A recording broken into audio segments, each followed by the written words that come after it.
तो एक चकवा और चकवी आपस में बात कर रहे थे। चकवे ने कहा, जो कोई मेरी बीट को अपने शरीर पर धारण कर ले, उसका पुराना से पुराना रोग भी कुछ ही पलों में ठीक हो जाएगा। रानी उनकी बात सुन रही थी।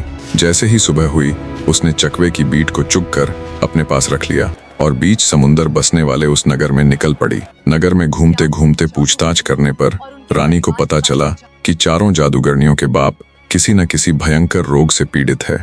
ये जानकर रानी ने एक योजना बनाई और योजना अनुसार एक वैद्य का वेश धारण कर उन जादूगरनियों में से एक घर के आगे से आवाज लगाते हुए घूमने लगा, गंजापन, बहरापन, अंधापन या कोई भी रोग हो, पल भर में ठीक कर दूंगा।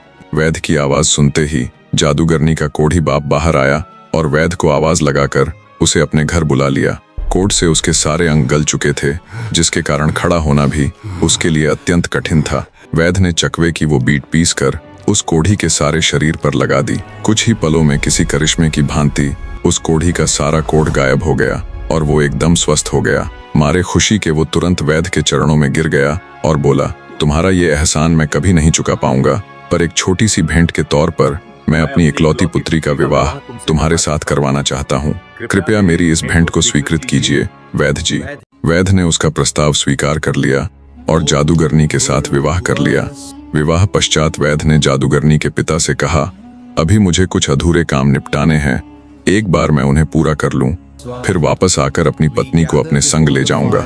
इतना कहकर वैद्य जादूगरनी के पिता से विदा लेता है। जादूगरनी के यहाँ एक रिवाज था कि विवाह के बाद वो तब तक घर से नहीं निकल सकती थी जब तक उसका पति उसे अपने साथ नहीं ले जाता। अंततः अब राजकुमार के पास एक जादूगरनी का आना बंद हो गया। अब बाकी बची हुई तीनों जादूगरनियां राजकुमार के पास जाने लगी। उनमें दूसरी जादूगरनी का पिता अंधा, तीसरी का बहरा और चौथी जादूगरनी का पिता गंजा था। वैद्य ने एक एक करके तीनों के पास जाकर उन्हें उनके रोगों से मुक्त कर दिया। वो जिस जिस जादूगरनी के पिता का रोग ठीक करता गया, उसने उसके साथ अपनी लड़की का विवाह कर दिया।